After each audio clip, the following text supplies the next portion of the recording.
Et mesdames, Voilà, mon... messieurs, bonsoir. On est très content de se retrouver grâce à Midreshet Yehuda Manitou pour étudier ensemble. Et Marc Kujawski nous fait l'honneur de proposer une étude, toujours sur le thème du temps. Et ce soir, c'est sur le Homer, le Shabbat, les semaines et les jours. Bechavod.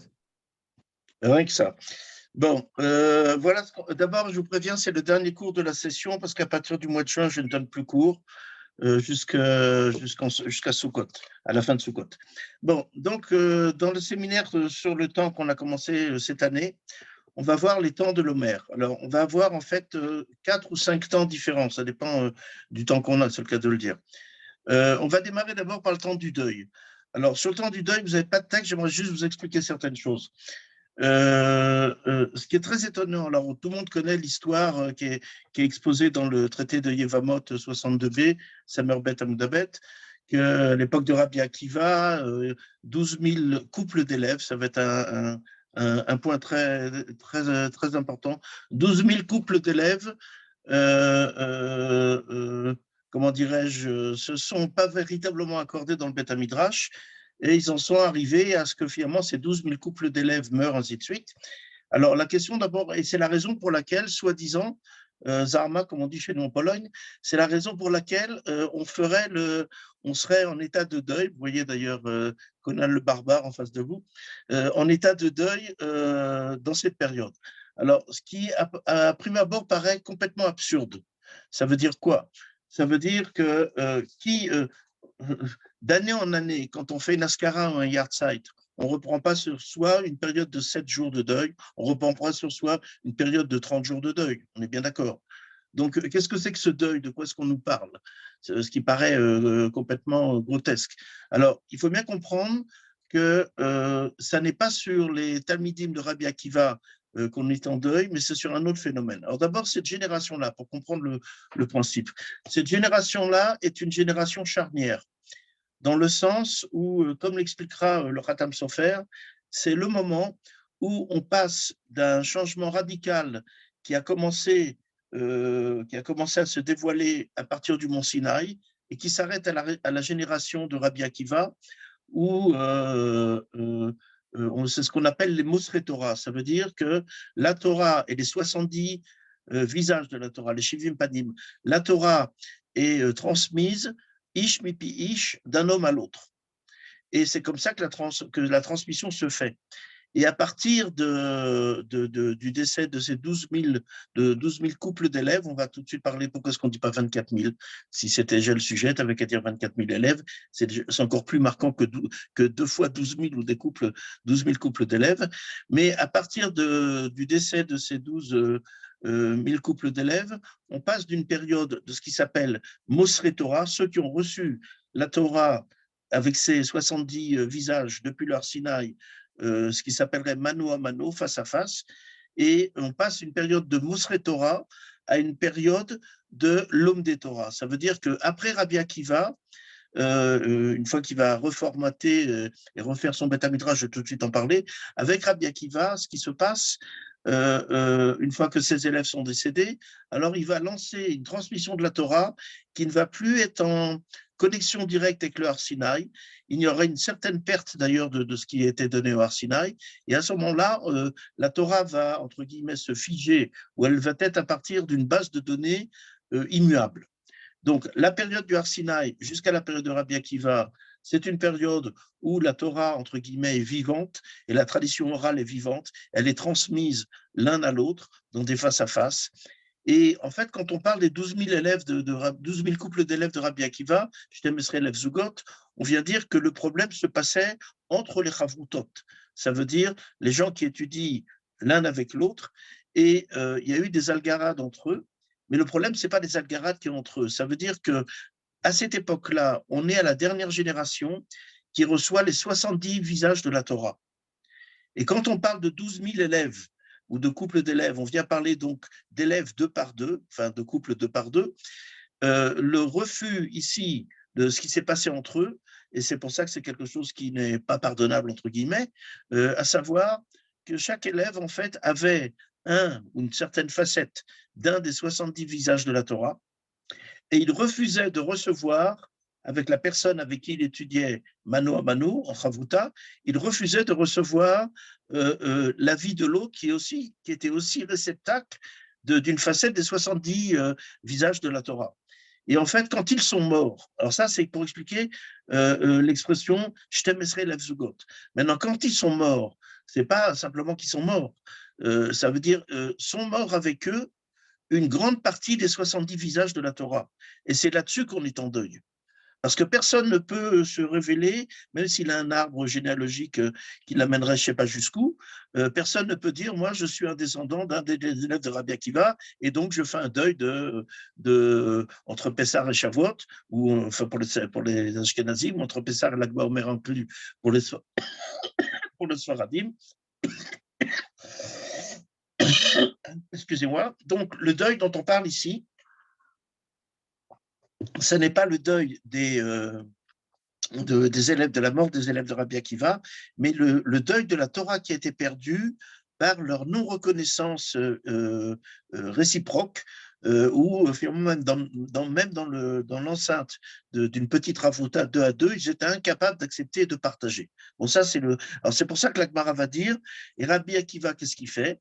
Alors, il a réuni Rabbi Meir, Rabbi Yehuda, Rabbi Yossi, Rabbi Shimon ben Elazar, et Rabbi Elazar ben Shamoua, Veimidou Torah, c'est le langage de l'Agmara. Ça veut dire que le Khatam Sofer comprend à partir de là, c'est comment dirais-je, un temps de carrefour, un temps de carrefour de l'histoire juive, où jusque-là, la Torah était donnée par un maître à son élève, et à partir de ce moment-là, la Torah orale, la loi orale est exposée à tout le monde, et il n'y a plus une transmission d'homme à homme. La seule transmission qui se passera d'homme à homme, c'est ce qui se passera dans le monde de la Kabbalah, qui est un monde tout à fait différent. Donc ça, c'est le premier temps, c'est le temps du deuil. Bon, maintenant, laissons ça de côté. Maintenant, on va voir les choses suivantes. Il y a en fait deux références dans la Torah par rapport à la Surata Omer. Alors nous, on a en tête que la Surata Omer, c'est par rapport à Matan Torah, pour arriver de Pessah à Matan Torah. Alors je vous dis tout de suite, c'est faux. Ou disons, c'est devenu ça. Mais à la base, c'est pas du tout ça.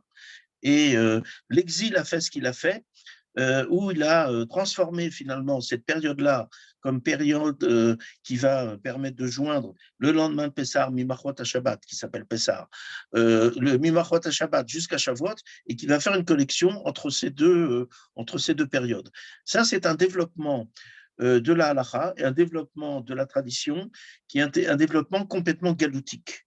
Complètement galoutique. Vous allez comprendre dans quelques instants. Oui, je sais, ça peut vous choquer, mais si vous ne choquez pas, ça ne servira à rien que je fasse court. Donc, un développement complètement galoutique. Et regardez ce qu'on a dans le Sefer Vaïkra, chapitre 23, Perek Kav Gimel, verset Tadzaïn, verset 16. D'abord, Sheva Shabbatot mimotiena, an machot Shabbat, ashvit tisperu chamishim yom, vikraftem mincha chadasha l'Hashem. Autrement dit, le but de passer d'un jour à l'autre. Et là, faites très attention parce que ça, je vous invite à le noter. Quand on va définir ces semaines, entre guillemets, première semaine, deuxième semaine, troisième semaine, ainsi de suite, on n'appelle pas ça Sheva Shavuot, on appelle ça Sheva Shabbatot. Sheva Shabbatot. Et qu'est-ce qui se passe au bout des Sheva Shabbatot? Le 50e jour, bien qu'on ne compte pas le 50e jour, on va s'intéresser au pourquoi de la chose.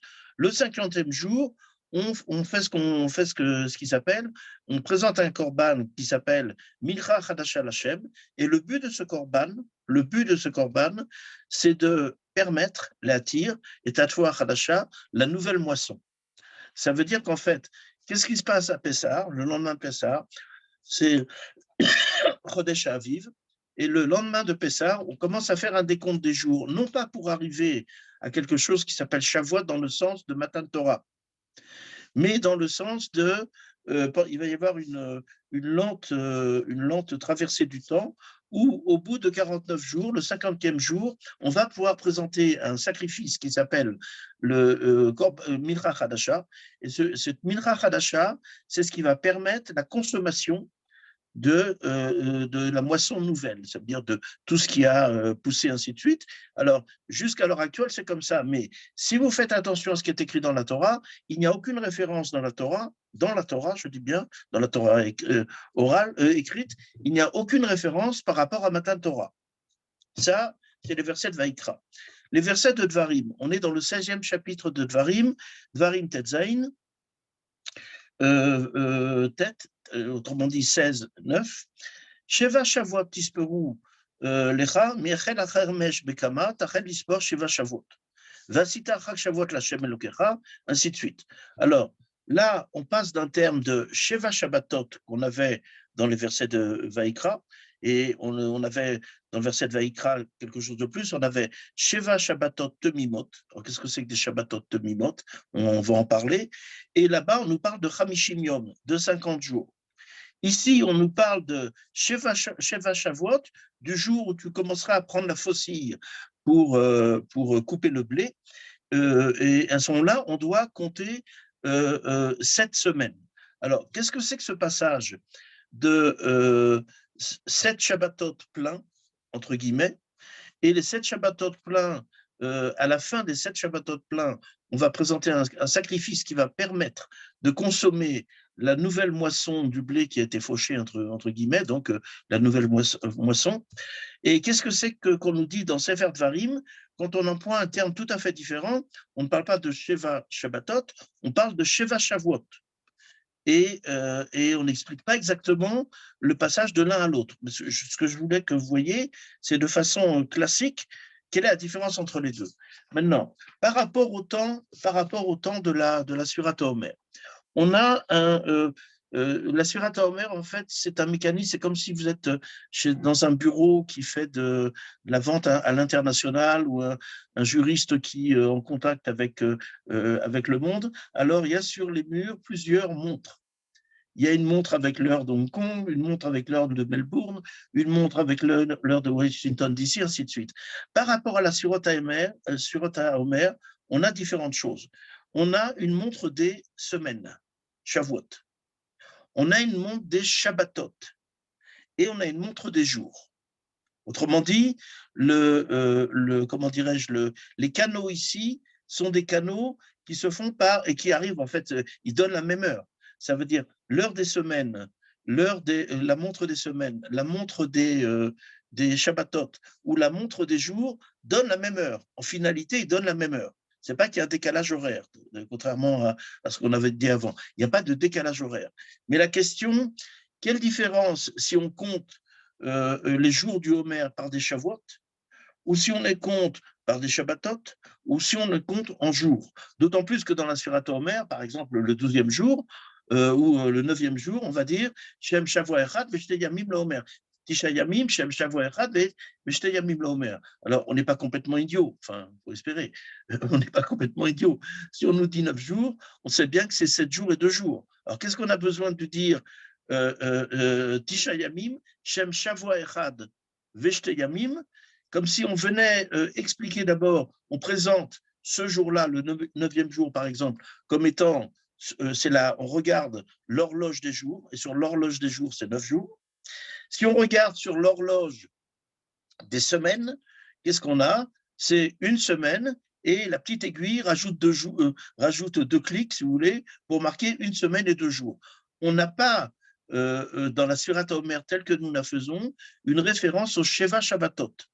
Ça veut dire, on n'a pas Shem Shabbat Echad, Veshte Yamim Laomer, ainsi de suite. Shabbat, on parle de Shavuot. Maintenant, dans la Torah, on parle des deux. Maintenant, autre point qu'il faut relever, tout ça c'est bien joli, mais on ne compte pas le 50e jour. Alors, de quoi on nous parle? Ça veut dire, on avait un verset dans Vaïkra qui nous disait Tisperu Chamishim Yom. Et les Chamishim Yom dont on parle, le Yom, le 50e jour, c'est un jour qui va s'appeler dans le verset Sheva Shabbatot Temimot. Alors, qu'est-ce que c'est que ces histoires de Sheva Shabbatot Temimot? On verra tout à l'heure que c'est un problème d'intervalle. Ça veut dire, Sheva Shabbatot, c'est 7 x 7, 49, et Temimot, c'est le 50e jour. Mais on a l'impression, nous, qu'on est dans un contre-bourg, dans un compte du temps à rebours, où chaque jour, on avance vers Matan Torah, et on doit arriver au 50e jour, de façon très paradoxale, on ne compte pas le 50e jour. Vous me suivez sur les choses qu'il faut relever d'une manière ou d'une autre. Bon, alors d'abord, on va démarrer dans votre texte vous avez reçu un PDF dans la première page qui se présente comme ça. Alors, c'est des textes du Rav Luria. Alors, je ne vais pas perdre du temps maintenant à resituer le Rav Luria. C'est des textes du Rav Luria. Le Rav Luria, la dernière année et demie de sa vie, ce qui doit plus ou moins être à l'âge de 71 ans à peu près, 71 ans, 71 ans et demi, il s'est enfin ouvert à Eretz Israël. Enfin ouvert à l'Eretz Israël. Et qu'est-ce qui se passe à ce moment-là? Il va y avoir un changement radical chez lui où il va remarquer en fait, pour vous donner par exemple l'exemple du changement, il ne dira plus le soir du Seder, le soir de Matan Torah, de ce qu'on appelle nous Shavuot, Matan Torah, il ne dira plus Zman Matan Torah Tenu, mais il dira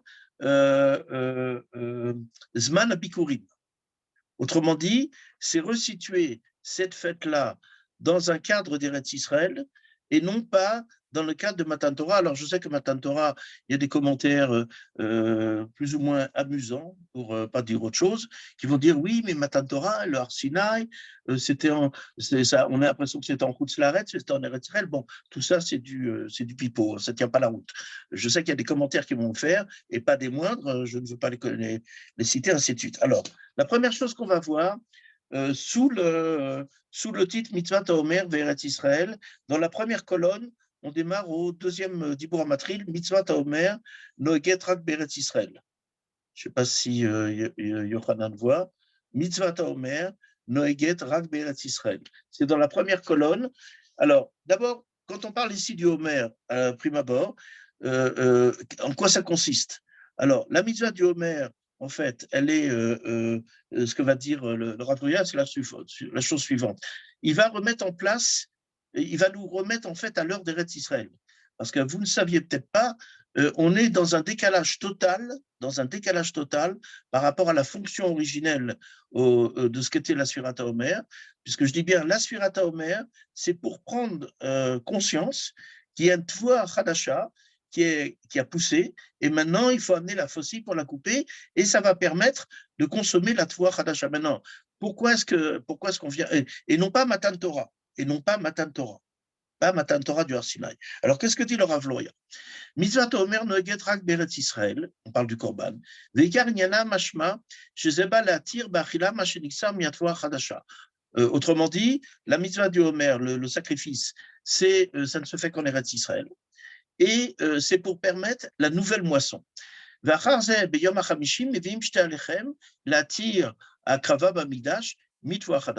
en fait, après les 7 semaines, ou les Sheva Shabbatot, on arrive au Sheva Shabbatot Temimot, le 50e jour, et le 50e jour va être présenté dans le Beth Amikdash ce qu'on appelle les 2 pains.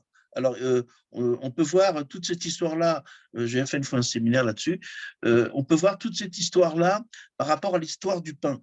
Ça veut dire, on démarre Pessar avec de la matzah, et on finit en fait Pessar.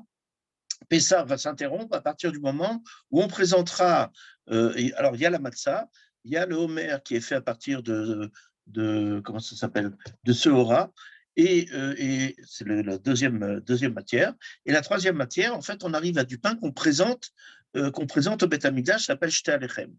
Maintenant, cette histoire-là vient d'abord situer une chose, c'est que à l'origine, ce que nous appelons Shavuot, à l'origine, c'est quelque chose qui est cadré dans le cadre d'Eretz Israël.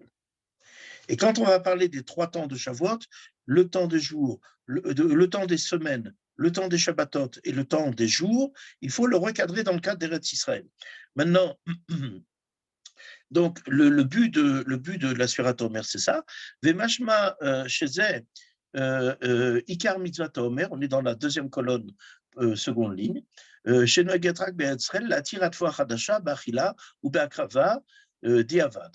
והנה, מניין ה-50 יום, יש בו מחלוקת הראשונים, אם בזמן הזה שאין מקדש, יש מצוות ספירת ה-50 יום, או שאין זה, אלא מדרבנן ומן התורה, אין אלא כשיש אומר. Alors maintenant, il y a une grande discussion dans les commentaires du fait qu'aujourd'hui, nous ne présentons pas de sacrifice du Homer.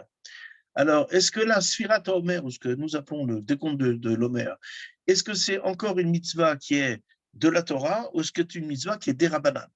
Alors, comprenez bien l'incidence. L'incidence, si ce n'est plus la position du Rav Luria d'abord.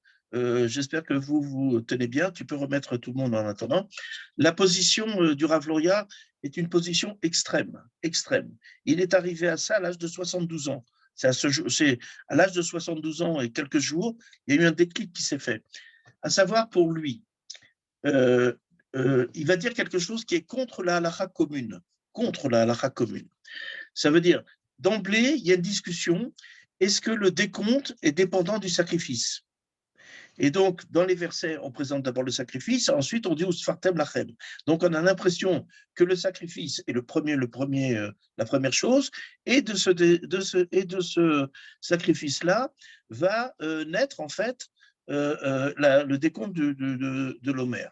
Alors donc aujourd'hui, comme on n'a plus de sacrifice, du temps où on avait un sacrifice, alors c'était Minatora, et le sacrifice et le décompte, mais du fait qu'aujourd'hui il n'y a plus de sacrifice, alors en fait on fait un décompte qui n'est plus en rapport avec ce qui a donné naissance au décompte, à savoir la première akrava du Omerat Noufa, ainsi de suite.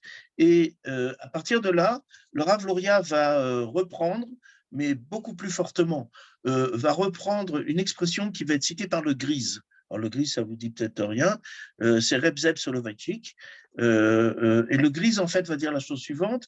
La Sfirat HaOmer d'aujourd'hui, c'est une Sfirat des Rabbanan qui est Zecher la Mikdash. Zecher la Mikdash. Vous connaissez cette expression de Zecher la Mikdash dans la Haggadah, avec le Korer, d'accord, de Hillel, Zecher la Mikdash. Mais pour le Rav Luria, c'est bien pire que ça. C'est pas Zecher la Mikdash. C'est Zecher Urban la Mikdash. Si on en vient à faire la Surata Omer déconnectée du sacrifice qui est le début de toute cette activité-là, le sacrifice, ensuite le décompte, et qu'aujourd'hui on n'a plus de sacrifice et qu'on est que dans le décompte a perdu de sa valeur. Le décompte a perdu de sa valeur comme étant la suite du sacrifice et le moyen d'arriver à présenter les deux pains à Shavuot. Et en fait, chaque jour de décompte n'est qu'un jour de peine, entre guillemets, de la destruction du temple. Pas simplement Zecher l'Amigdash, parce que Zecher l'Amigdash, comme dira le Grise, c'est comme Hillel, ça veut dire, et c'est en fait un souvenir du Migdash. Mais il n'y a pas dans le souvenir du Migdash quelque chose d'une connotation négative. Alors que le Rav Luria va dire, c'est Zecher l'Echurban Amigdash, c'est pour bien marquer qu'aujourd'hui, on a perdu le sens de la Surata Omer, et en fait, on est dans une Surata Omer déconnectée du sacrifice, donc ça tombe des Rabbanan. Maintenant, le Rav Luria, ça c'est la première raison, donc pour lui, est-ce qu'on doit faire une bracha? Est-ce que la bénédiction est une bracha minatora des Rabbanan? Automatiquement, elle est des Rabbanan. Maintenant, autre phénomène, en Chutz Laaretz, de toute façon, la Surata Omer n'est que des Rabbanan, puisqu'il n'y a pas d'accointance même avec la nouvelle moisson d'Eretz Israël, il n'y a pas le cadre d'Eretz Israël, donc c'est complètement des Rabbanan. Maintenant, et le Rav Luria, il faut savoir que le Rav Luria avait un grand frère qui est parti à Golders Green il y a plus de 60 ans, et il a été nommé Rosh Kollel de là-bas.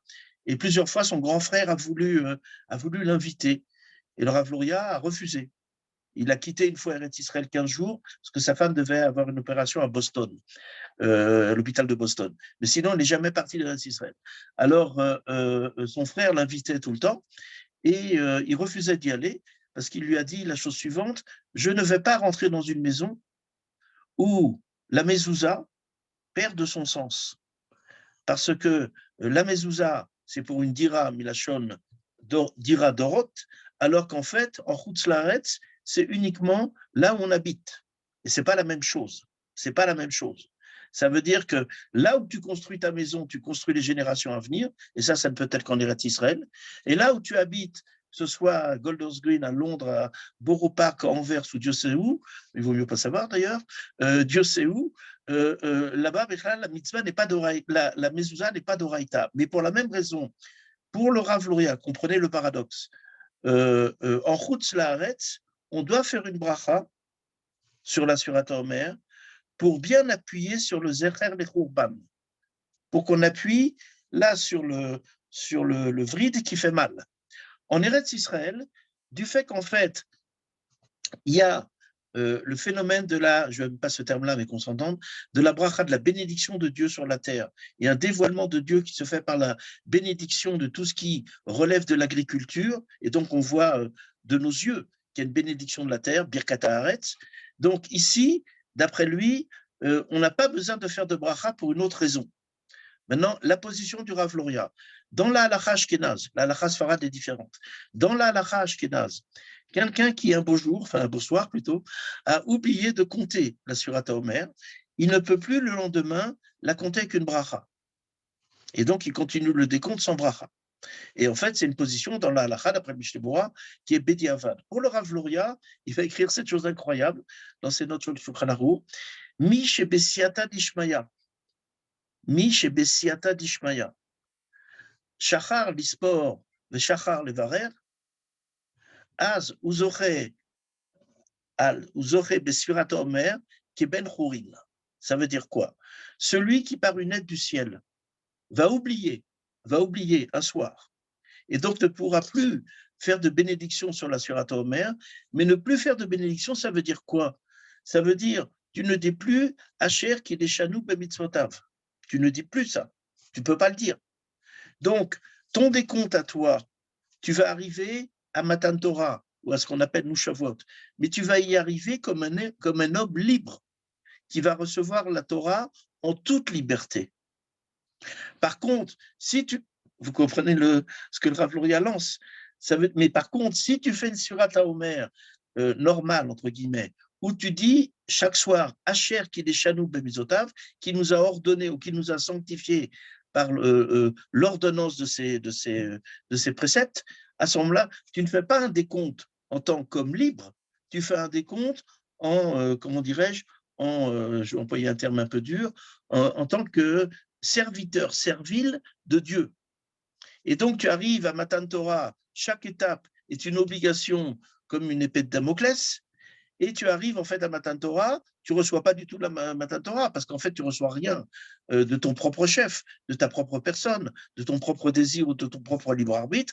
Et donc, le Rav Luria a une position absolument extrême qui vient dire, celui qui a oublié Bessiata Dishmaya par une aide de Dieu, pour lui, c'est une Siata Dishmaya. Maintenant, si vous voulez, il y a le même problème par rapport à la bracha du Hallel de Yom Ha'atzmaut. Et il y a là-dessus une mauvaise compréhension, parce que la grande discussion, il y a des Keilot qui ne font pas Hallel. Okay, en fait, nous, les Ashkenazim, c'est la seule fois où on lit vraiment. C'est pour ça qu'on dit l'ikro est à Hallel. Les Sfaradim, ils disent l'igmor est à Hallel. Okay, mais l'ikro est à Hallel, en fait, parce que nous, les Ashkenazim, on ne lit pas la tfila. Quand on dit Ashrei, on dit la première phrase, on prend la diagonale, Vadar, tu n'as même pas le temps de t'asseoir, Vadar, tu que tu es déjà debout. Bon. Mais par contre, dans le Hallel, on le lit, mot à mot. C'est pour ça qu'on dit l'ikro est à Hallel, parce que c'est vraiment un phénomène assez extraordinaire dans le monde ashkénaze. Par contre, les Sfaradim, c'est très étonnant, il dit l'igmor. L'igmor est à Hallel, pas dans le sens comme je fais avec ma main, mais c'est intéressant, les deux brachot. Maintenant, pour le Rav Luria, donc qu'est-ce que c'est que la Surata Omer? D'abord, si c'est déconnecté du sacrifice, comme sans Chutz Laaretz, c'est des rabanades. Premier avis. Deuxième avis, il cite le Grise qui va dire que c'est Zecher l'Amigdash. On a l'impression que ça vient rappeler le temple, comme dans la Haggadah, c'est quelque chose de positif. Et lui, il va déborder du Grise, de Reb Zev Soloveitchik, et il va dire en fait, c'est un Zecher lechurban. Alors, tu n'as pas de quoi te réjouir. Et c'est peut-être d'ailleurs pour ça qu'on t'oblige. Asher qui déchanou ben mitzotav. Maintenant, ne pas dire Asher qui déchanou ben mitzotav pour Yom Ha'atzmaut. L'événement de Yom Ha'atzmaut est comme le 50e jour de la Surat Omer, qui n'est pas dans la capacité de l'homme de le dire, de le compter, de le raconter, tellement l'événement est majeur. C'est un jour du côté de Dieu. C'est un jour du côté de Dieu. Non pas un jour du côté des hommes, un jour du côté de Dieu. Ça veut dire que pendant 49 jours, on gravit les échelons pour arriver, on gravit les échelons dans un temps humain. Dans un temps humain. Et donc, jour après jour, on gravit les échelons pour arriver au 49e jour. Le soir du 49e jour, on continue à faire la Surat Omer, à Yom Tisha B'Av Yom, ainsi de suite. Et le lendemain, au soir Lachem Chamishim Yom, on est incapable de compter. Et le Maharal de Prague, dans un livre qui s'appelle Tiferet Israël, qui est un livre qui est consacré à Matan Torah, va dire pourquoi est-ce qu'on ne décompte pas, pourquoi est-ce qu'on ne compte pas le 50e jour alors que la Torah dit ouvertement Tisperu Chamishim Yom. Alors, on ne compte pas le 50e jour d'après le Maharal de Prague. Alors, il va citer un verset, me demandez pas où sont les versets. Moi, les versets, je sais où ils sont dans le Talmud. Bavli Yerushalmi, je n'ai aucune idée où c'est dans le Tanakh. Je suis un vilain Chassid Gour qui a été formé chez les Lituaniens. Donc, le Tanakh, on ne connaît pas. Mais peu importe. Mais j'avais une élève à Matane. J'avais une élève à Matane qui était une dame qui est arrivée à mon cours à 70 ans. Elle venait du kibbutz Lavi. À cette époque-là, je donnais 2 fois par semaine le cours, un cours à 8h30 le mardi, un cours le jeudi aussi. Et elle venait 2 fois par semaine en autobus, d'abord en Trempe, de Lavi, et elle venait au cours, je ne sais pas si vous imaginez, venir du kibbutz Lavi 2 fois par semaine à Jérusalem, ce n'est pas quelque chose de forcément, et arriver tôt à 8h30, ou finir un cours le soir à 10h le soir et repartir chez soi, ce n'est pas tellement évident. Et elle, c'était une spécialiste du Tanakh. Elle connaissait le Tanakh par cœur. Je citais une gloire avec un verset, paf, à la Macom, elle ouvrait le truc. Et alors, un beau jour, à Gush Etzion, vous savez qu'à Gush Etzion, il y a un Chidon à Tanakh, tous les ans en été, et ils sont passés d'un Chidon à Tanakh, préparer le Chidon à Tanakh de Yom Ha'atzmaut, à un Chidon à Tanakh pour le Mevugarim. Alors, les élèves de Matan lui ont dit, non, tu ne peux pas aller là-bas, toi, parce que ce n'est pas faire pour les autres. Personne ne peut te battre. Tu dis, en l'espace d'une seconde, et tu ouvres n'importe quel verset, c'est quelque chose d'inimaginable. Enfin, pour moi, inimaginable.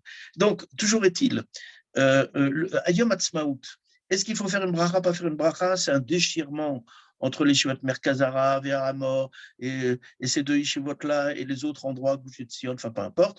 Les gens, ils n'ont pas sur quoi s'entre-déchirer, ces petits juifs. Ils s'entre-déchirent sur des trucs qui n'ont ni queue ni tête, comme s'ils comprenaient le sens. Et la compréhension, c'est si tu dis une bracha, alors vraiment, tu célèbres l'événement. Si tu ne dis pas une bracha, tu célèbres pas vraiment l'événement. Et bien, c'est le contraire pour Avloria. L'événement est tellement énorme, c'est un dévoilement total de Dieu dans l'histoire, une ingérence de Dieu dans le temps de l'histoire, et Dieu va introduire son temps dans le temps de l'histoire. L'homme ne peut pas compter ça à son compte. L'homme ne peut pas bénir ça de sa personne, ça le dépasse de loin. Alors donc, le 50e jour de la Sphira, on ne le compte pas, parce que c'est au-dessus de la capacité humaine, comme pour le Rav Luria. Alors, le Rav Luria n'a pas parlé d'Yom Ha'atzmaut, c'était un sujet relativement tabou chez lui. Et il faut bien comprendre que 71 ans, il a occulté Eretz Israël, et à 71 ans, paf, ses yeux se sont ouverts, se sont dessillés, il a découvert Eretz Israël alors qu'ils sont là depuis 14 générations. Vous imaginez? Étudier de la Torah à son niveau, 14 générations, et occulter Eretz Israël, partout ça apparaît. Ça paraît, c'est un lavage de cerveau, il n'y a pas d'autre mot. C'est un lavage de cerveau, il n'y a pas d'autre mot. Et donc, il arrive à la conclusion, le 50e jour qui ne va se faire, comprenez bien, le 50e jour n'est pas en rapport au décompte des semaines et des jours. Parce que dans le verset de Dvarim, Sheva Shabbatot Tisperu, Lecha Meachel Acher Mesh Bakama. Ça veut dire, on parle de semaines, comme nous, 9 jours, Shem Tisha Yamim Veyomaim, Shem Shavua Echad Veyomaim. Donc, nous, on fait un décompte dans la Surat Omer à partir des versets de Dvarim, et non pas à partir des versets de Vaikra. Parce que dans les versets de Vaikra, il y a les semaines s'appellent Shabbat, et on parle de 50 jours complets. 7 Shabbatot complets, Sheva Shabbatot Temimot, et puisqu'on parle de Sheva Shabbatot Temimot, on parle du 50e jour. Je vous donne un exemple parce qu'il y a beaucoup de gens qui se plantent. C'est un mécanisme dans la tête, où on l'a ou on ne l'a pas. Il se peut qu'il y ait des gens ici qui n'ont rien compris à ce que j'ai raconté parce qu'ils n'ont pas ce mécanisme dans la tête, c'est le mécanisme de l'intervalle. Vous commandez à l'hôtel une nuit ou 2 nuits. Ça vous fait combien de jours à l'hôtel, ça? Eh bien, vous allez vous rendre compte que 2 nuits, le lendemain matin de la 2e nuit, à 11h du matin, vous allez avoir un téléphone de la réception de l'hôtel. Quand est-ce que vous libérez la chambre? OK? Alors, c'est un problème d'intervalle. Qu'est-ce que c'est? Alors, ce qu'il faudra qu'on essaie de comprendre, c'est pourquoi uniquement quand on appelle les semaines, les Shavuot, de la Surat Omer, quand on les appelle par le biais du Shabbat, à ce moment-là, on est dans un décompte de Hamishim Yom. Par contre, dans la Torah. Par contre, quand on les appelle au nom des semaines, il n'y a pas de Hamishim Yom qui est rappelé dans la Torah. Vous me suivez? Et nous, on a fait une salade Waldorf. Il y a beaucoup de choses dans la halakha qui sont comme une salade Waldorf. Pourquoi je donne l'exemple de la salade Waldorf? Parce que si vous prenez une salade Waldorf, vous ne savez pas quelle bénédiction faire. Vous n'allez pas prendre une quantité suffisamment grande d'ananas ou de pommes, ou si vous devez prendre un kazaït de laitue, vous voyez ce que vous prenez le soir du Seder comme kazaït de laitue pour faire une bracha. Alors, si vous faites ça dans un hôtel ou dans un restaurant, on va vous regarder comme d'un drôle d'air. Mais et chez nous, beaucoup de choses sont un peu comme une salade Waldorf. Ça veut dire que les choses sont mélangées et on est incapable de dépatouiller les choses. C'est pour ça qu'il faut revenir aux fondamentaux. Bon. Maintenant, ça, c'est la première chose. Alors, on va maintenant essayer de voir les différentes horloges. Les différentes horloges. L'horloge des semaines, l'horloge des Shabbatot et l'horloge des jours. Et la quatrième horloge, qui est sur le mur, le 50e jour. Le 50e jour, que le Maharal appellera Teila Lachem Ledumia, la louange de Dieu, c'est le silence. La louange de Dieu, Teila Lachem Ledumia, on ne peut pas compter le 50e jour, le jour de Shavuot, ce que nous on appelle Shavuot. On ne peut pas le premier soir dire, enfin le soir dire, Asher Kedeshanu Al-Sfirat Omer Ayom Chamishim Yom, parce que ce 50e jour est un dévoilement de Dieu. Maintenant, ce 50e jour qui est un dévoilement de Dieu, ça n'est en fait que la deuxième fois que ça apparaît. C'est la deuxième fois que ça apparaît. Alors, maintenant, je veux que vous avanciez. Ça, c'était le texte sur Israël. Je veux que vous avanciez 1, 2, 3, à la 4e page de votre texte. Et là, on va tomber, c'est le cas de le dire, on va tomber sur un mahamar qui s'appelle Yamim Veshavuot. Là, ce serait bien que tu remettes le texte. Alors, d'abord, situer la chose. Ce dont on a parlé, et l'éveil du Rav Luria à l'Eretz Israël, et donc sa reposition par rapport à la Surata Omer, qui n'a rien à voir avec Matan Torah, mais qui a à voir avec la nouvelle moisson. Avec la nouvelle moisson. Donc, nous, automatiquement, mais ça montre juste qu'on est loin d'être sorti d'un judaïsme de la galoute. Puisqu'on progresse ici dans la Surata Omer, l'Ikrat Matan Torah, avec bracha, sans bracha, ça, c'est peu importe. Mais on a fait un import sans payer le Meches, sans payer la douane. On a importé de Chutz Laaretz, une Torah de Chutz Laaretz, qui, d'après le Rav Luria, aujourd'hui ici, est devenue à la limite caduque. À la limite caduque. Maintenant, le Mahamar que vous avez ici, c'est ce que le Rav Luria écrivait il y a 40 ans. Il y a 40 ans. Et à cette époque-là, il aurait vu le verset, il a vu les versets où on fait un lien entre la moisson et que le Homer, c'est la tire et tatfoua, la nouvelle moisson, c'est écrit Mefourash, Milcha Chadashal Hashem, mais il a fait une impasse. Par contre, ça veut dire quelque chose de très important. Il n'y a pas de gens qui étudient de la Torah. Je répète ma phrase. Les gens ne commencent pas, en étudiant la Torah. Non, les gens mettent d'abord leur Hashkafat Olam, leur position dans le monde. Est-ce qu'ils voient le monde dans une vision antisioniste, assioniste ou pro-sioniste? Et en fonction de leur vision du monde, ils interpellent la Torah. Mais très peu d'auteurs sont capables d'aborder de façon objective ce qui est écrit dans la Torah, quitte à se remettre en question. Alors, le Rav Luria, il y a 40 ans, il était incapable de ça. Incapable de ça. Alors, d'abord, on va démarrer. Maintenant, juste un petit point. Il va démarrer à partir de Maïmonide. Maintenant, chez Maïmonide, il y a une règle, qui est une règle qui va être imposée dans toutes les lectures dans les yeshivas de Brisk, parce qu'à Brisk, en fait, on étudie la Gemara, mais c'est une excuse pour étudier le Rambam. Maintenant, le Rambam, alors je sais qu'aujourd'hui, il y a un truc complètement à la masse qui a été lancé par une Noah Hassidite donnée, le Rambam Yomi. C'est-à-dire, comme il y a le Daf Yomi de Rabbi Meir Shapiro, alors ils ont fait le Rambam Yomi, tous les jours on fait du Rambam. C'est complètement absurde. Ça n'a ni queue ni tête. Ça veut dire quoi? Le Rambam est une certaine lecture, est un commentaire qui donne sa propre lecture du Talmud. Et le Rambam, il va des fois faire une composite de plusieurs Gemarot dans une seule phrase. Donc, aborder le Rambam sans connaître la Gemara ou les Gemarot, sans voir que c'est un commentaire de la Gemara, ça n'a ni queue ni tête. Bon, alors maintenant, autre règle qu'il y a chez Maïmonide, il faut voir dans quelle catégorie. Maïmonide a écrit le Sefer HaMitzvot, c'est une nomenclature de toutes les mitzvot, et il écrit le Mishneh Torah. Et dans le Mishneh Torah, il y a différentes parties. Il y a la partie de ce qui s'appelle Zmanim, où il y a les Ilchot Tfila, et il y a la dernière partie, une des dernières parties qui s'appelle Korbanot, où il y a les sacrifices. Maintenant, quand Maïmonide va parler de la Surat HaOmer dans le Mishneh Torah, et pas dans le Sefer HaMitzvot, on verra après, dans le Mishneh Torah, il rentre ça dans le registre des livres sur les sacrifices.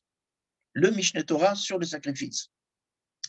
Et là où il rentre, dans quel registre il va développer sa halakha, ça a beaucoup de sens. Et ça dit toutes les choses.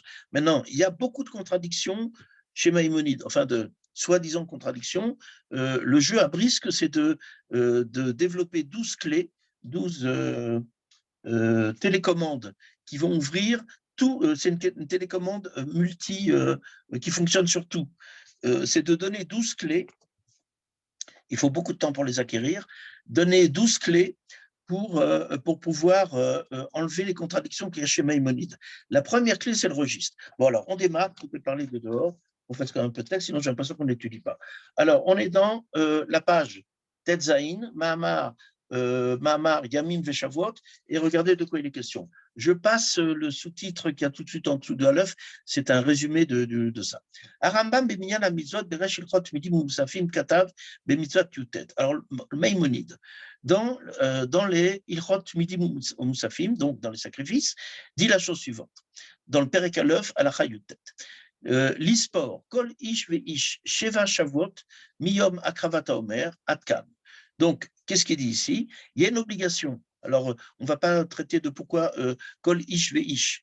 Kol Ish Veish, ça veut dire que, par exemple, quand vous assistez à une Kriyat Torah,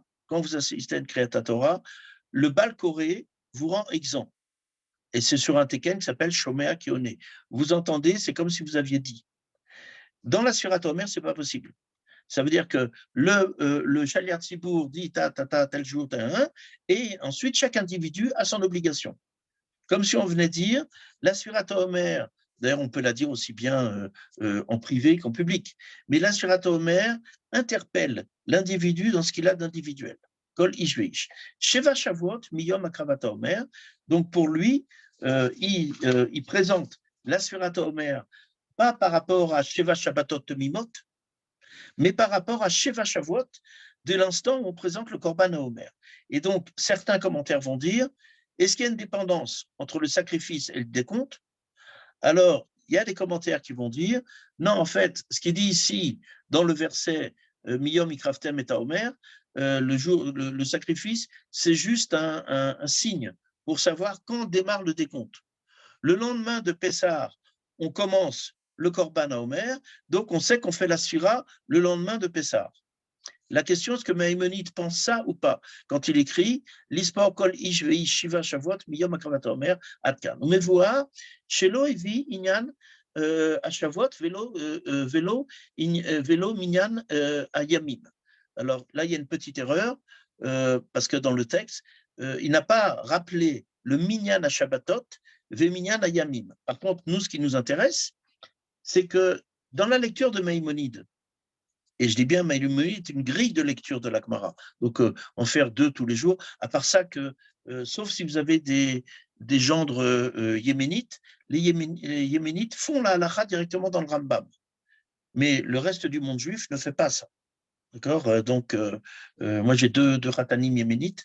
Le premier, j'ai cru que c'était un hasard, et le deuxième, j'ai compris que c'était un destin. Ça veut dire qu'il fallait qu'il y ait avec ma femme, des familles d'Alsace et des familles de Varsovie qui se retrouvent à se marier avec des gens qui viennent du Yémen. Ça s'appelle le kibbutz galouyot. Et tous les mariages ici, c'est les kibbutz galouyot. En Chutz Laaretz, en général, ils se marient dans leur propre, en majorité, dans leur propre communauté. Alors qu'ici, il y a des communautés improbables qui n'ont quasiment pas de rencontres. Mais dans les mariages, Vraiment, c'est un kibbutz galuyot. Bon, alors qu'est-ce qui se passe? Mais voir chez l'Oivi, elle a Inyan à Shavuot, Velo Minyan à Yamim. Donc, il rapporte ici le décompte, uniquement le décompte des jours, et il ne rapporte pas le décompte des semaines et pas le décompte des jours.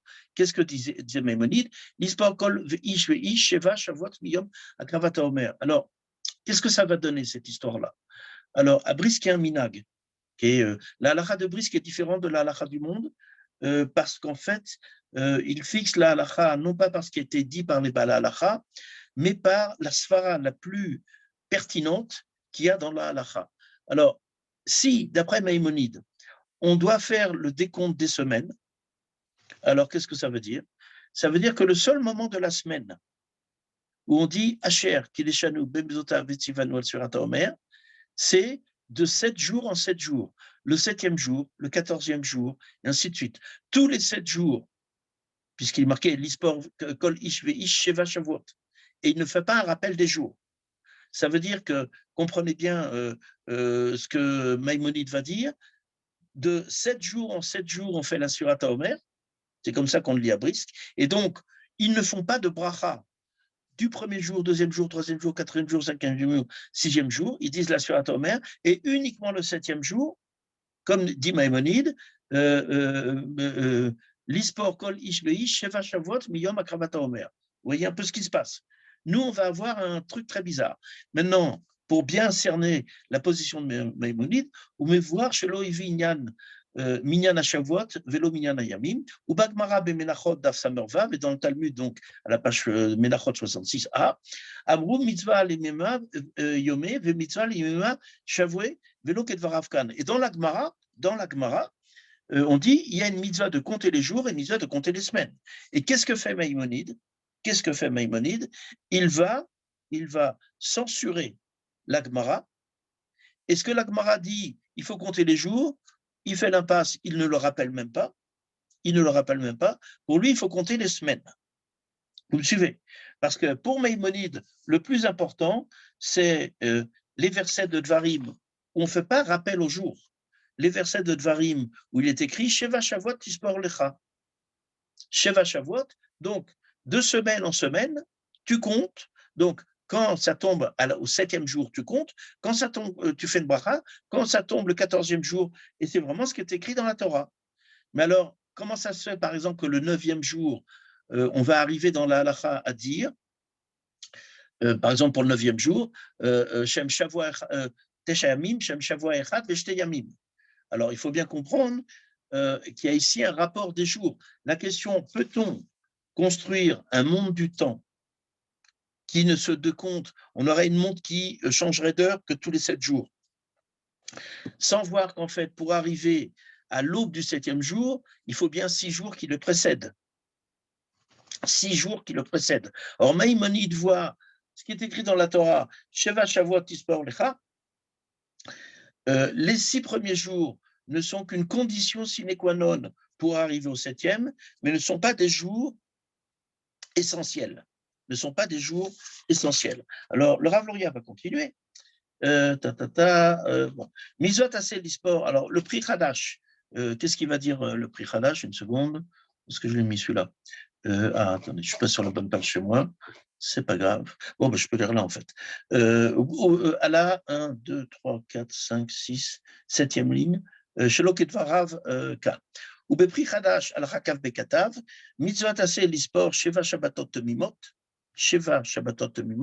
Miyom Avat Haomer, Shenemar, Usfartem Lachem, Imachorat HaShabbat, Sheva Shabbatot, Vemitzvah Lemanot, Ayamim, Imashavuot, Shenemar, Tisperu Hamishim Yom. Alors regardez bien, on a ici un conglomérat tout à fait différent. Maïmonide dit qu'il faut compter les semaines et fait l'impasse sur les jours. Bien que, comme dira le Rav Luria, dans la Gemara, on dit qu'il faut compter les semaines et les jours. Et Maïmonide, dans sa grille de lecture, dans sa lecture du Talmud, il efface les jours, il efface ce qu'il dit dans le Talmud, il faut aussi compter les jours, il ne compte pas les jours. Le Beit Hadash, et quelle est sa référence? Sheva Shavuot Tisperu, ce qui est écrit dans le Sefer Dvarim. Le Beit Hadash, lui, va nous faire une autre salade Waldorf, absolument hallucinante. 3 lignes avant la fin, dans la première colonne. Mitzvot Aseh Lispor, Sheva Shabbatot Temimot. Alors, On n'est plus dans Sefer Dvarim, Sheva Shavuot, on est dans Sefer Vaikra, Sheva Shabbatot Mimot, Miyom Avata Omer, Shenemar, Usfartem Lachem Mimachorat Shabbat, Sheva Shabbatot, Ve Mitzvah Lemanot Yamim, Ima Shavuot, Shenemar, Tisperu Chamishim Yom. Et qu'est-ce que le bar apprend dans le fameux verset qu'on avait dans Vaikra qui disait Sheva Shabbatot Mimot Yena, Ad Machorat Shabbat, Ashvit, Tisperu Chamishim Yom. Dans Vaikra, on parle d'un décompte des 50 jours, bien qu'on ne compte pas le 50e, on va y revenir, dans un décompte des 50e jours.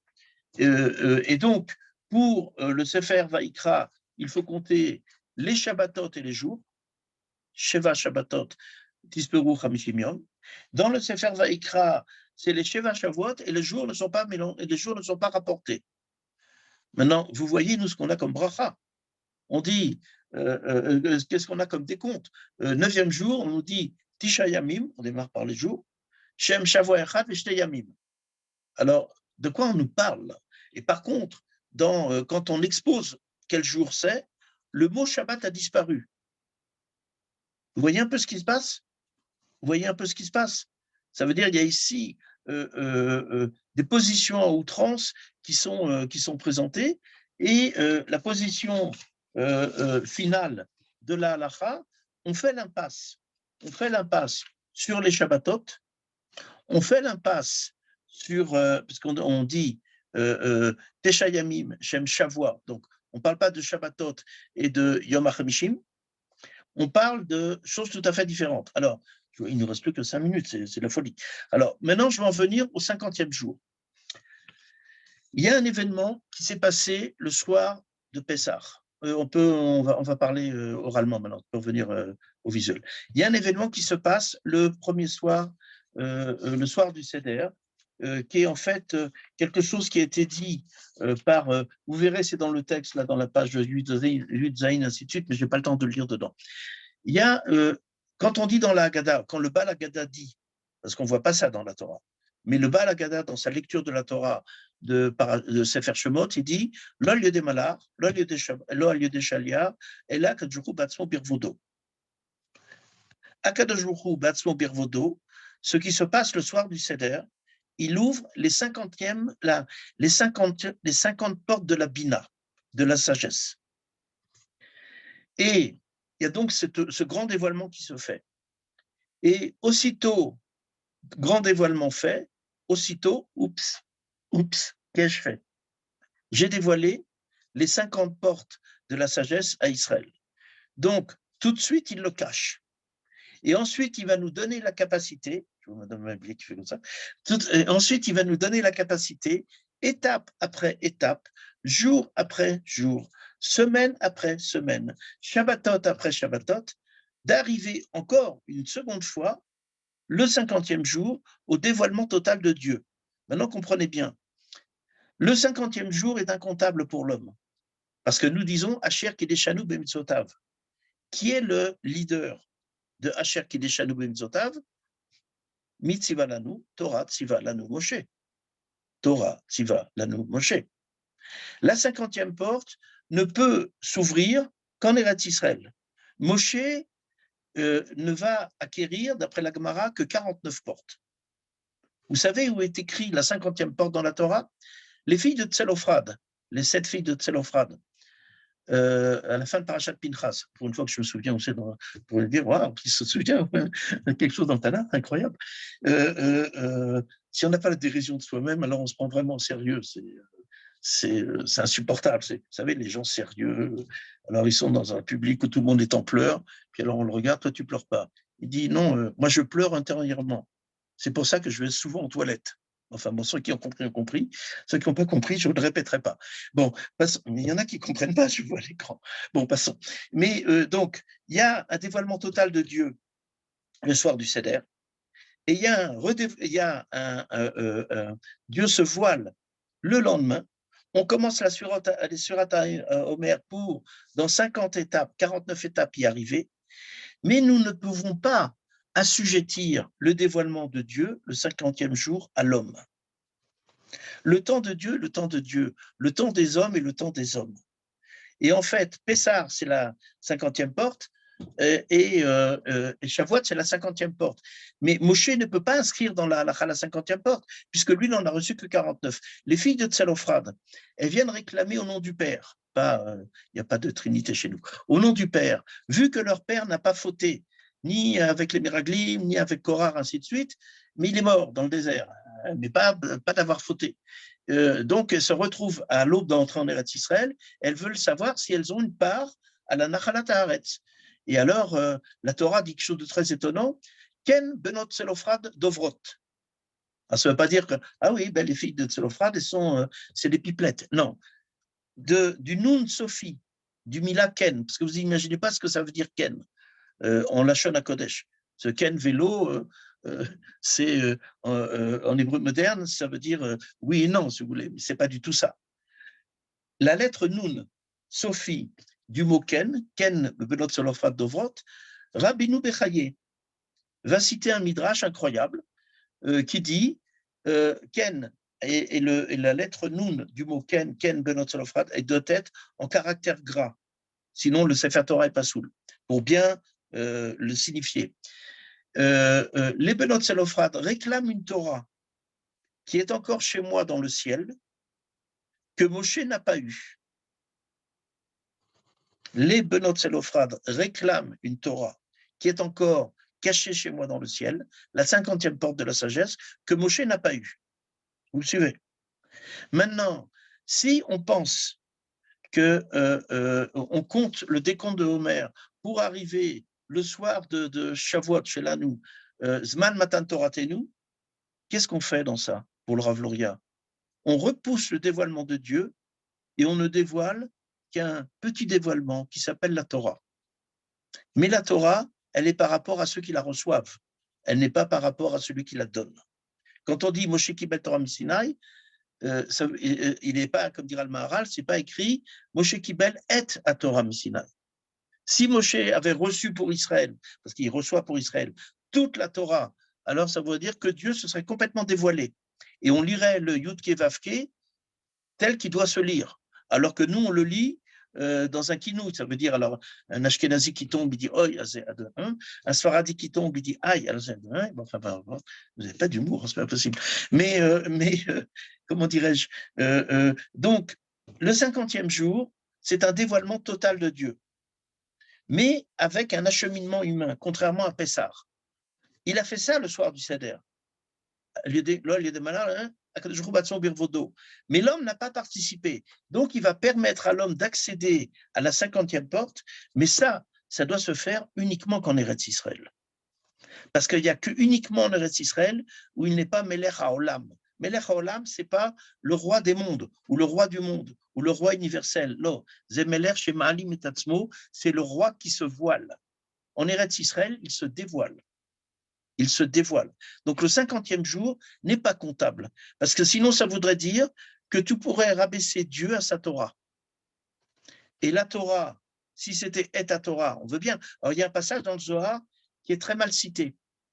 Ça veut dire, dans 99,99% des livres, il est cité mal, où on dit Kutshabechu Torah ve'Israël chad'u. Dieu, c'est dans le Zohar. Bereshit Nun Vav. Kutshabechu Torah ve'Israël chad'u. Dieu, la Torah et Israël sont un. Alors qu'en fait, le Zohar, la véritable version du Zohar, c'est Kutshabechu Torah ve'Israël mit kashrim d'abeda, sont en relation l'un avec l'autre. Parce que si Dieu, la Torah et Israël sont un, tu tues un d'Israël, tu as tué Dieu. Tu brûles un Sefer Torah, tu as tué Dieu. Alors il ne faut pas confondre Dieu et la Torah. La Torah n'est celle que Moshe donne, c'est une Torah qui n'est qu'un petit dévoilement ou un dévoilement voilé de Dieu, à tel point que même quand son nom apparaît, on est incapable de le citer. Donc le 50e jour, Sheva Shabbatot Temimot, il peut pas d'emblée avoir un rapport qui est dans le décompte humain. L'homme n'a pas cette capacité ni cette grandeur, de par notre petitesse. On n'a pas cette capacité-là. Donc on compte 49 jours, alors on le décompte avec une bracha ou sans. Pour le Rav Luria, il vaut mieux sans bracha, parce que arriver à recevoir la Torah quand tu es déjà son serviteur, ça s'appelle recevoir la Torah. Ça s'appelle finaliser. Mais ça ne s'appelle pas recevoir la Torah.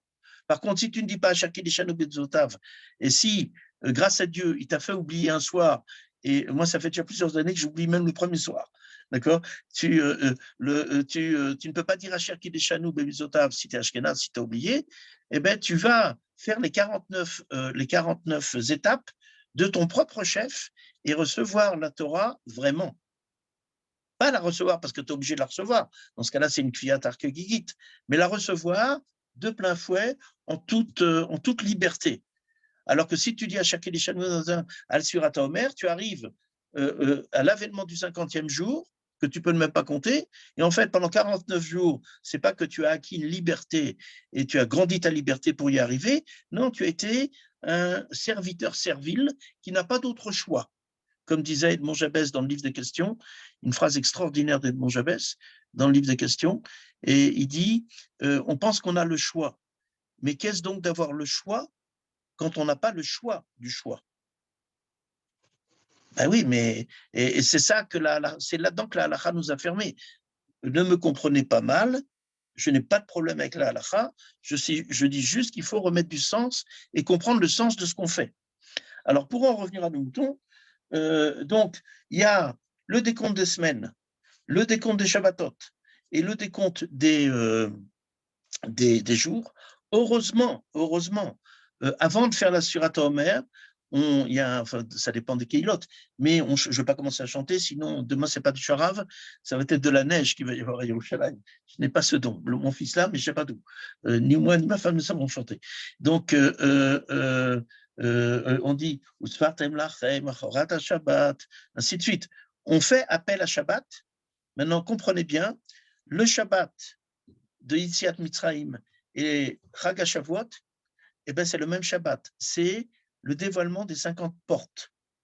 Mais ces 50 portes, elles ne peuvent se dévoiler qu'en Eretz Israël. Et le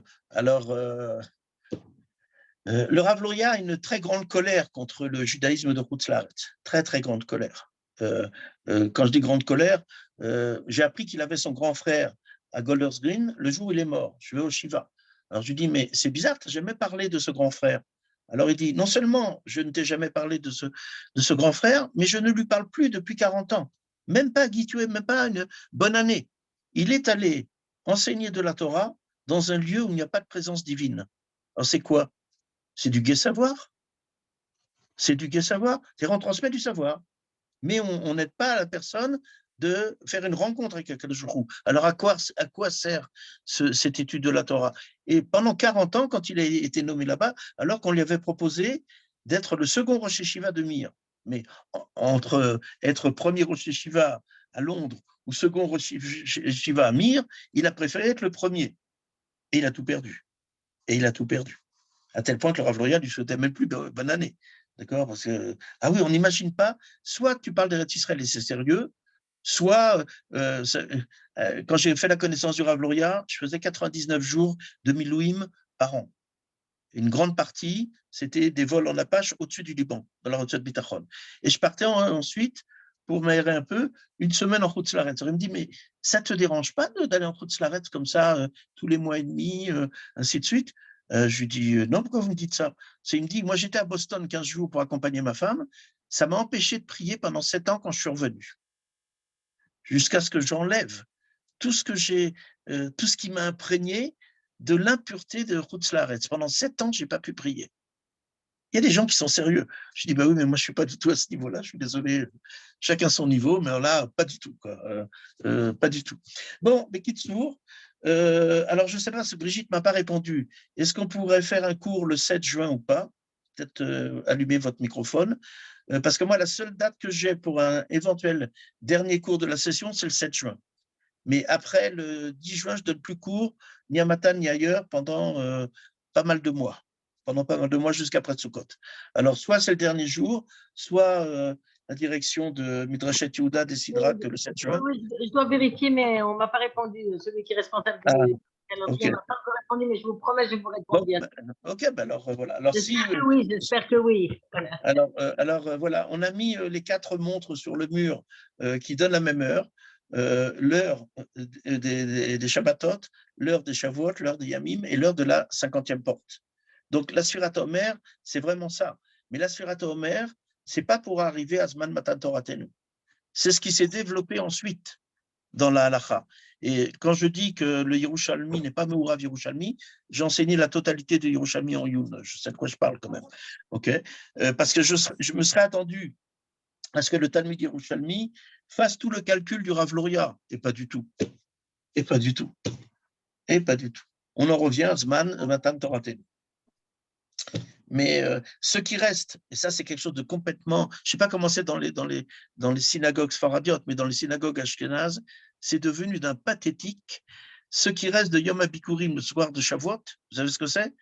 On met dans la Beth Knesset pour l'embellir des plantes, des fleurs, des trucs. Non mais je crois rêver. Je crois rêver. Vous avez jamais vu ça dans le shul ashkénaz? Ou le soir de... C'est là.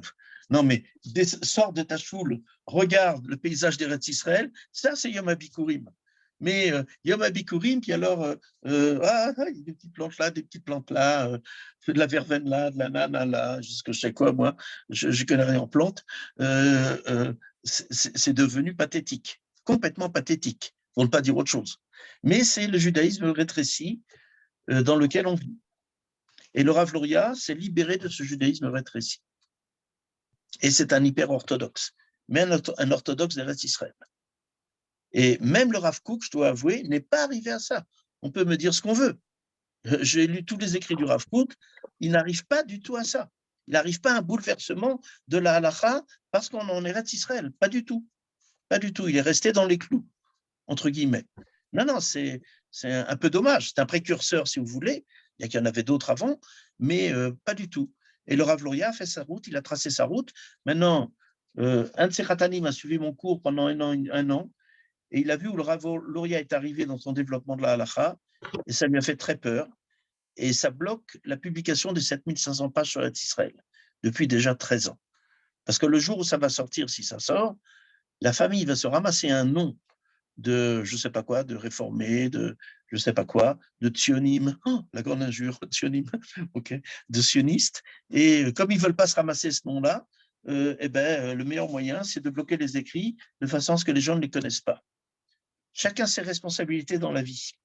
Voilà, bon, sur ce, je vous souhaite un Chag HaBikurim Sameach, ok? Et c'est important des fois de remettre les pendules à l'heure, vraiment. Vraiment de remettre les pendules. Moi, je suis un spécialiste. Je devrais travailler chez un horloger, mais les bons horlogers sont en Suisse, donc je ne vais pas travailler chez un horloger. Donc, voilà, en gros. Allez, je vous libère parce que je vous ai pris 10 minutes du temps à venir. Donc, voilà. Alors, on s'arrête là. Vous avez les textes, lisez-les. Ils sont vraiment fondamentaux. Mais les 4 premières pages, c'est des textes d'Eretz Israël.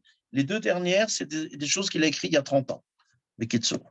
Voilà, et n'oubliez pas qu'on n'est pas en deuil sur les élèves de Rabbi Akiva, on est en deuil sur ces couples de Chavruta, ces 12 000 couples de Chavruta, où chacun avait une particule des Shivim Panim de la Torah, qui dans leur décès sont morts.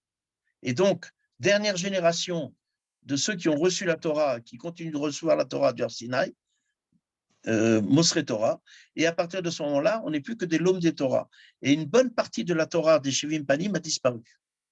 Et c'est sur le deuil de cette perte de la Torah qu'on est en deuil, et non pas sur la mort des élèves de Rabbi Akiva. Non, pas du tout. Pas du tout. Ça veut dire, c'est une mauvaise compréhension de ce qui est dit dans la Gemara. Et celui qui le dit, c'est pas moi, c'est le Khatam Sofer, quand même. C'est pas n'importe qui. D'accord? Bon, allez, sur ce, je vous laisse. Parce que toutes les bonnes choses ont une fin. Je sais pas si c'est une bonne chose, mais en tout cas, c'est une fin. Voilà. Alors, תודה רבה. תודה רבה.